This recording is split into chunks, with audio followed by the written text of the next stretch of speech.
Y ya está con nosotros Nahuel Esperanza, periodista, investigador, rata de laboratorio, ratón de Un poquito de biblioteca, todo. editor, ¿qué más músico, sonidista, Sonidista, si qué, queremos seguir.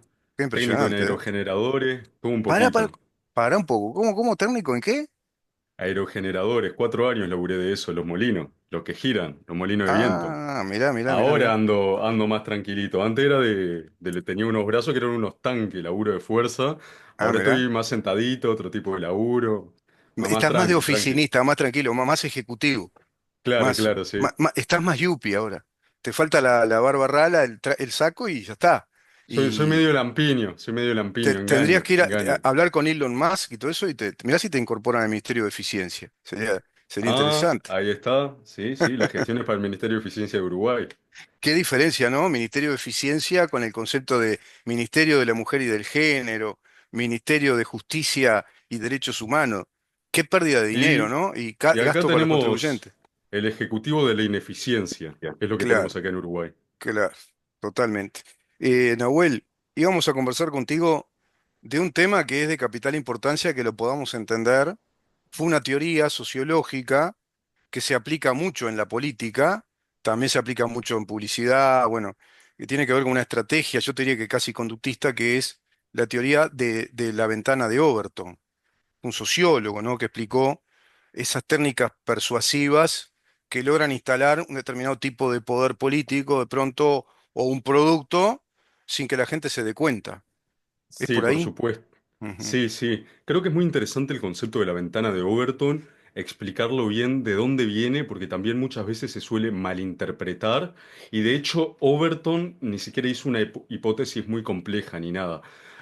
Joseph Overton era un investigador que trabajaba en un think tank que se llamaba el Centro de Máquinas de Políticas Públicas en Midland, en Michigan, que es un centro de estudios que se dedicaba más que nada a lo que es el área económica, con una impronta bastante libertaria de defensa del libre mercado, y que daban charlas, hacían diversos análisis, y entre esos análisis, Joseph Overton, que llegó a ser vicepresidente del centro, planteó el concepto de la ventana de Overton. Él planteaba que los políticos se tenían que adaptar a esta ventana. Vendría a ser como un espectro de políticas públicas que hay en la sociedad, pero que no todos llegan a atravesar por una ventana. Él definía que había dos extremos en la política, el extremo con mayor libertad y el extremo con menos libertad, bastante libertaria su concepción, y que en los extremos la opinión pública no solía estar. Él lo que hizo fue definir como diferentes grados de aceptación de la opinión pública en los dos extremos, desde lo impensable, que es lo que vos planteás el tema y todo el mundo te lo rechaza, o la gran mayoría de la población en una sociedad, ya después lo radical, después lo aceptable, después lo que se empieza a considerar sensato, y después lo que ya es una política popular. Ahí está el tema de cómo la ventana de Overton vendría a ser el centro del espectro político. Este tipo de políticas que vos las nombrás y la mayoría de la sociedad las acepta. Overton lo que consideraba, y que después esto lo amplió Lehman, que es quien fue el presidente del Centro Máquina, muy amigo de Overton, que Overton murió joven Murió también, joven. no llegó a profundizar mucho sobre sus Creo que hipótesis. a los 43 años, por ahí, muy joven. Sí, por ahí andaba, murió Sí, bastante joven. sí, sí. Y Joseph Lehman justamente profundizó un poquito más este concepto de la ventana de Overton y como lo plantearon desde el Centro Mackinac, que esto fue en su principio en los años 90, otros Mm, tiempos. Ahora hay otra ingeniería social inclusive. Y por mm. eso también fue evolucionando el concepto. En su momento lo plantearon como que los políticos, a la hora de diseñar políticas públicas, siempre iban a tender a moverse dentro de esta ventana de Overton, de este grado de políticas de centro, podemos decir, que la ciudadanía más o menos te va a aceptar. ¿Cuál es el tema? Posterior a este planteamiento de la ventana de Overton y también un poco de la mano de lo que fue la publicidad del Partido Republicano en Estados Unidos que empezó a poner este tema sobre la mesa, hace unos aproximadamente 15 años, 10 años, ya bastante en el presente, estamos hablando de que esta teoría es de los años 90, Mm. se empezó a hablar de la ventana de Overton pero se le sumó la ingeniería social. Y ya no se empezó a hablar de la ventana de Overton como la planteó Overton, como este espectro de centro en el cual los políticos prácticamente tratan de entrar por la ventana, sino que se empezó a hablar de mover la ventana de Overton. Y ahí está cómo se plantea el concepto hoy en día, que es muy interesante. ¿Cómo se puede mover la ventana de Overton? A Y ver si bueno, podemos a ver si logro decodificar esto. Overton, según nos está explicando Nahuel Esperanza, plantea que en la sociedad política de nuestros países, y fundamentalmente en los países centrales como Estados Unidos, hay dos extremos. Un extremo político del espectro político que plantea la mayor libertad posible, la mayor libertad, es decir, un exacto. Estado mínimo, o sea, las fuerzas coercivas del Estado que prácticamente sean muy, muy limitadas a funciones muy específicas, pongámosle esto como para bajarlo a tierra, y el otro extremo te plantea un Estado muy interviniente, muy presente, que prácticamente ahoga las libertades individuales. Es decir, todo más bien en función del Estado y no el Estado en función de las libertades. A ver si me explico. Y en ese tironeo de los extremos se va llegando a un centro, porque esas opiniones que tanto de un extremo como de otro en principio resultan impensables, son una locura, son rechazadas, van gradualmente teniendo aceptación a través de una serie de etapas que detalló muy bien Nahuel, hasta llegar a un estado tal en el cual la sociedad las acepta. La sociedad acepta eso. Hay lo que diría Elías Díaz, una legitimación social. La sociedad legitima, aprueba que esas ideas estén presentes. Por ejemplo, qué sé yo, que los animales tengan derechos. No, ¿cómo los animales van a tener derechos?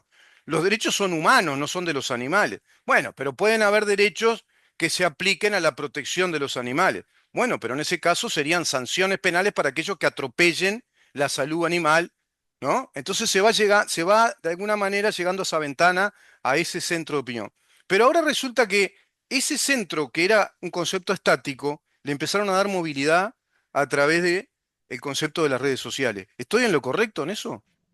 Sí, yo diría a través de la propaganda, y sí, las redes sociales entran dentro de esta ingeniería social que tenemos hoy en día. Claro. Creo que hoy un concepto muy interesante que también sirve para entender la ventana de Overton son los sesgos de confirmación. Y si lo aplicamos a las redes sociales, es básicamente cómo funcionan los algoritmos. Nosotros, al utilizar redes sociales, al menos a hoy en día, diciembre del año 2024, prácticamente todas las redes sociales, todas las plataformas digitales están diseñadas con algoritmos que confirman lo que a vos te gusta. Porque ¿qué quiere Twitter? ¿Qué quiere YouTube? ¿Qué quiere Instagram? ¿Qué quiere todas las redes sociales, inclusive hasta WhatsApp? Que vos te quedes adentro de la red social. Vos sos Claro. un consumidor y le sirve que te quedes adentro. ¿Y qué es lo que se va generando? A lo que vos le das like, a lo que vos contestás, se va generando una cámara de eco de las opiniones que vos reafirmás. Esas cámaras de eco también tienden a hacer, con la lógica de las redes sociales, que las opiniones se vuelvan cada vez más radicales. Porque a lo mejor vos en un momento, por ejemplo, pongamos el ejemplo de una persona que puede transicionar hacia ideas más comunistas. En un momento pensás impuestos a los ricos, le empezás a dar like a estos temas, empezás a entrar a algún foro, empezás a informarte más y empezás a aceptar cada vez más ideas y la teoría del valor después que los liberales son todos unos fachos que básicamente quieren implantar una dictadura y te vas extremizando hacia este extremo de menos libertad. Esto aplicado a la política, pero la ventana de Overton lo que tiene de interesante como concepto es que se puede aplicar a muchas cosas.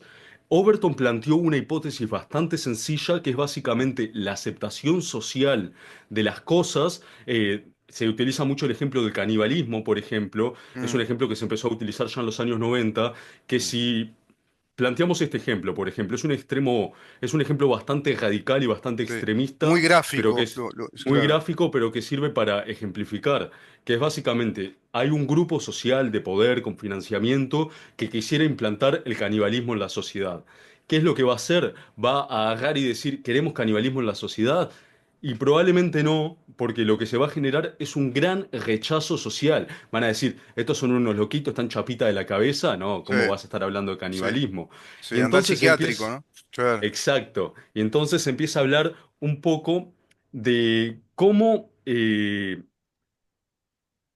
hay un concepto del Sí, canibalismo por que ejemplo, los desde las... canibalistas empiezan a decir, los que comen carne son caníbales, los carnívoros. Ahora ustedes confunden canibalismo con antropofagia. Esa palabra, Antropofagia es esa era la comer palabra. un ser humano a otro ser humano. ¿Te acordás? Aníbal Lecter, ¿te acordás la película Ahí que está. era Y muy por agresiva? ejemplo, y eso es muy interesante, porque ya no estás hablando de canibalismo, estás hablando de antropofagia.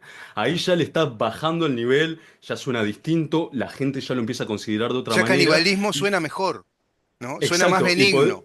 y podés hablar del derecho de la persona a que quiera hacer comida, o el derecho de una persona a comer a otra. Y ahí, Claro, ¿qué es lo que se va logrando? Una idea que se planteaba impensable, que ni siquiera se discutía, empieza a ser una idea radical, que se claro, empieza a discutir.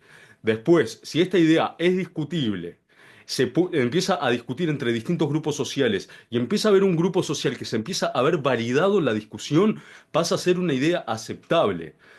De que una idea pase a ser aceptable, vamos al siguiente grado. A través de la discusión y suponiendo que el objetivo de los canibalistas llegue a buen puerto, una idea aceptable empieza a ser una idea sensata. Ahí empieza a entrar ya dentro de la ventana de Overton. Pero ¿cuál es el tema? No es que los canibalistas empezaron a adaptarse a la sociedad, sino que ahí empezó a moverse la ventana de Overton. Lo que en el centro era que era inaceptable la idea de los canibalistas, que son unos locos que tienen que ir al psiquiátrico, empieza un proceso de ingeniería social por el cual se puede llegar a pensar, bueno, a lo mejor no es una idea tan disparatada, estoy en contra, pero hay que discutirla. Y a mm, eso se puede llegar a ejemplos mucho más graves, como por sí. ejemplo, tenemos el caso, por ejemplo, Ya, en España. por Sí, ejemplo, ya legitimar la discusión ya es un punto grave. Es decir, eso que en sí era una locura, que era un disparate, era algo antisocial. No, ya hay grupos sociales que dicen, no, pero legitimemos la discusión, instalemos el tema a discutir. Y eso va atravesando grados. Y vuelvo a a la idea del doctor Irías Díaz, es domesticar a la sociedad para que vaya legitimando socialmente esa idea que va a terminar siendo impuesta y va a terminar exacto. siendo una plataforma política. Exacto, y acá hay un tema porque a esto se le llama ventana de Overton, que en Mm. su momento no se llamaba ventana de Overton. Esto creo que fue Lehman el que adjudicó el término después de que Overton murió, Creo porque que en fue su en momento... honor a su amigo, en homenaje incluso. Sí, Claro, exacto, porque en realidad se le dice ventana de Overton porque Overton utilizaba unas cartulinas y parecía una ventana cuando explicaba este concepto, era muy visual todo, claro, y después se le adjudicó el término de ventana de Overton. Y Overton lo que planteaba como parte del centro Mackinac era que los think tank como organizaciones sociales tenían que buscar mover los intereses de la sociedad para que después los políticos se adaptaran a estos intereses. sí, Overton entendía que los políticos se adaptaban a los intereses de la sociedad. Una perspectiva un poquito ingenua, considero yo, pero que posteriormente, porque estamos hablando de que el concepto de la ventana de Overton mutó, evolucionó, porque ya se empieza a utilizar desde la política, desde la ingeniería social, desde los mecanismos de propaganda, para buscar adaptar a la sociedad a nuevas ideas. Esto claro. se hace hoy en día en una era tan digitalizada, no solo a través de la política formal, porque si es a través de la política formal, por ejemplo, si querés llegar a una idea de centro izquierda, a lo mejor tirás a una persona que sea radicalmente de izquierda y que diga, no, el radical es aquel, no son estos que nosotros consideramos centro Claro, izquierda. Y la claro. centro izquierda te empieza a parecer más aceptable. Pero en esta época de la masificación, por un lado tenemos los algoritmos de las redes sociales, el Internet, y por otro lado tenemos los medios de consumo que utilizamos todo. Yo, vos, todos los uruguayos, los Claro. estadounidenses, los europeos, todos estamos utilizando WhatsApp, por ejemplo. Estamos utilizando las redes sociales, pero también se está dejando de consumir, por ejemplo, tanto la televisión. Todo Mm. el mundo está empezando a utilizar Netflix, está empezando a utilizar HBO, está empezando a utilizar Prime. Internet. Y Internet exacto. básicamente, ¿no? Pero en los años, por ejemplo, 2015, Mm. 2016, hasta 2020, yo creo que ahora se está aflojando un poco, se impulsó mucho esta agenda woke, esta agenda progresista, esta agenda de que hay que reconocer las identidades de género de todas las personas, y al mismo tiempo que los parlamentos estaban impulsando normas en contra de la igualdad ante la ley para impulsar esta agenda entre comillas, progresista, porque le dicen progresista. Me parece que de progresista no tiene nada, pero bueno, es el término que ellos mismos se adjudican para tratar de venderse como progresistas. Al mismo tiempo, a través de los medios de difusión, a través de los canales de comunicación, a través de medios de prensa, se estuvo difundiendo la misma agenda. Y ahí hay Claro, un trabajo político, hay un trabajo político a través de medios de comunicación, a través del financiamiento de agendas específicas que se difunden a través de, por ejemplo, el Foro Económico Mundial o a mm, través de medios de prensa, y son organismos de poder que bajan línea hacia abajo. Que ahí es exacto. por lo que considero que Overton fue un poco ingenuo, porque él al plantear su concepto de la ventana de Overton hablaba de una construcción de abajo hacia Desde la, arriba. claro, desde la base social y en verdad vos estás visualizando que hay una ingeniería social de la opinión, del manejo de la opinión, para convertirla en lobbies políticos, en estructuras de poder político, usufructuando las redes y el Internet, que es, como si diría Elon Musk, no, Zuckerberg, que las redes sociales son un gran océano, son el mar en el que navega todo tipo de criaturas y se hace fenómeno de eco. Nosotros somos clientes al usar X, YouTube, pero también somos productores y hacemos el eco. Esos algoritmos que vos decís están de alguna manera dando la medición de la aprobación social de una propuesta periodística, de un contenido como el nuestro. Ah, pará, pero tiene 300K de suscriptores. Mirá, 500 y pico. O sea, hay 500.000 personas que suscriben al contenido de ese canal. Hay tantas redes de ese mismo streaming que van visualizando y tienen tanta cantidad de visualizaciones en miles y miles de personas. Y tiene este contenido. Y estos otros que son similares en los contenidos y propuestas también tienen mediciones altas. Todo eso lo están midiendo precisamente estas redes, estas plataformas, como decís, que nos encapsulan y quieren que nos quedemos. Y que está bien, es lícito, eso es el juego del mercado. Pero dentro de ese juego libre del mercado, de la libre opinión, hay una ingeniería que está por detrás de todo lo que nosotros vamos actuando todos los días, que tiene que ver con esas agencias de poder político, ONGs, instituciones internacionales, la ONU, la UNESCO, las 17 filiales de la Organización Nacional de las Naciones Unidas, el, el- el Fondo Económico Mundial, etcétera, que plantean una agenda directamente, ¿no? Y ya la oficializaron. Por otro lado, la sociedad está vivenciando un proceso de liberación respecto a ese modelo woke, que de progresista no tiene nada, coincido contigo, sino que es un marxismo disfrazado con una terminología determinada y que se va dando también desde determinados centros de poder, pero sin embargo, viene de la base social. El fenómeno Milei viene desde la base social argentina. Bueno, seguimos, se cortó la comunicación, Nahuel. Un problema con la conexión del Zoom que tengo, pero cerramos el tema. Mira, te quiero leer esto. Esto da para mucho, ¿eh? Es un tema. ¿Le quedará claro esto a la gente de lo que estamos hablando o la complicamos mucho? Yo creo que a la gente le puede quedar muy claro porque básicamente lo que sucede es que la ventana de Overton es un concepto muy básico, pero que al momento de hablar de la manipulación de masas empieza todo este tema de la ingeniería social, y esto es lo que hay que entender. Los políticos entienden muy bien este concepto de la ventana de Overton, y es importante que nosotros como ciudadanía, como audiencia, como consumidores, lo entendamos bien también. Otro ejemplo muy tangible, por ejemplo, fue por qué Elon Musk compró Twitter y Twitter empezó a ganar muchos más usuarios, además de que despidió gente, la volvió más Mm, eficiente y todo, y además de toda la eficiencia. En Twitter había una gran censura de la libre expresión, se eliminaban muchas cuentas y toda opinión disidente con lo que era un poco el pensamiento del Partido Demócrata en Estados Unidos, claro, eran pensamientos que tendían a censurarse. Yo, por ejemplo, ahora utilizo Twitter por esta nueva forma de organización y de gestión que tiene Twitter. claro, Pero antes de que lo comprara más, yo era de las personas que directamente decía, nah, ni uso Twitter, ¿para qué? claro. Para andarme cuidando, no, no tenía ganas. O sea Y eso que, también es otra forma de claro, manipulación social claro, en el cual no se quiere mostrar ni siquiera la sensación y temperatura de la ciudadanía. Y claro. ahí también se busca mantener la ventana de Overton en un lugar muy específico.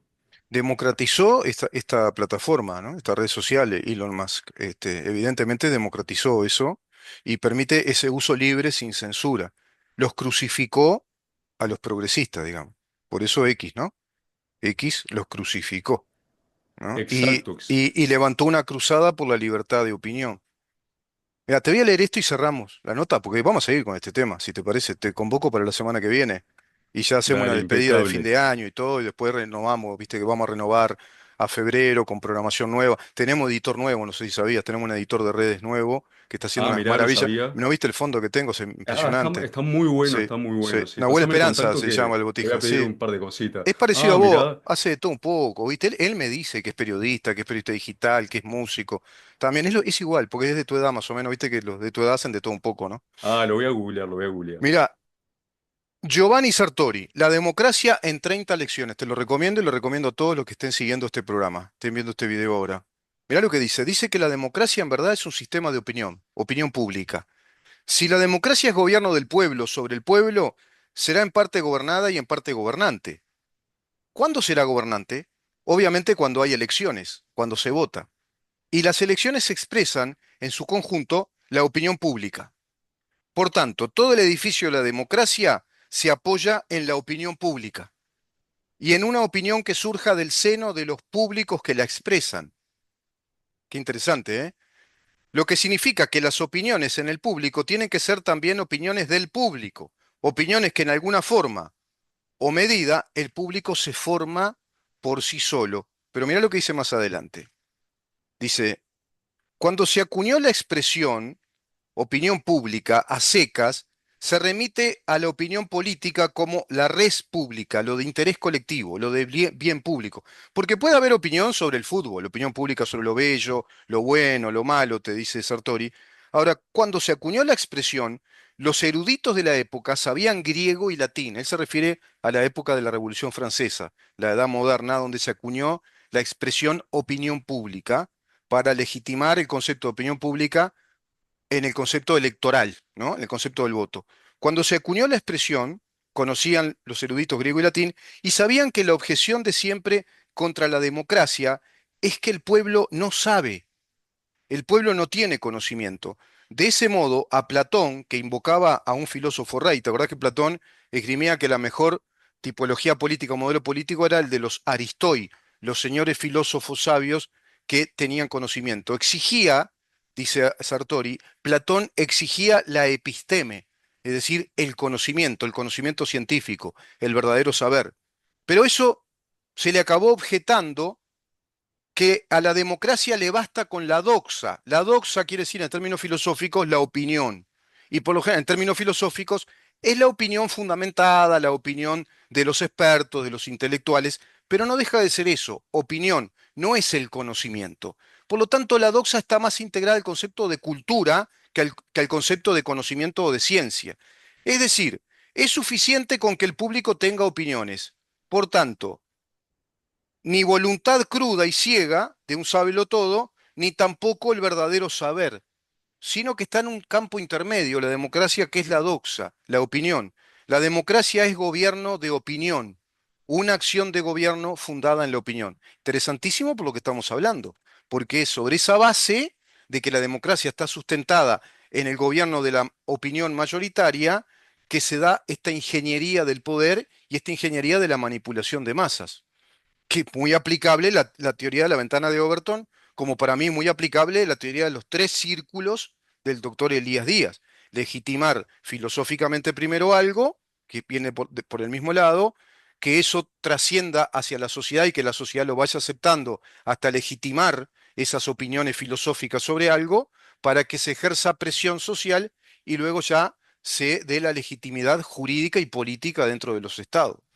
Es impresionante. Exacto. Además es muy interesante pensar en esto que comentás y cómo se aplica a las democracias occidentales, porque este mismo concepto de la ventana de Overton a dictaduras como por ejemplo la China o a países como Rusia no se aplica de la misma manera, porque la opinión pública no mueve tanto lo que son las acciones políticas. Claro. Pero acá en Occidente y en las democracias occidentales de base liberal, sí, y afecta Claro, mucho.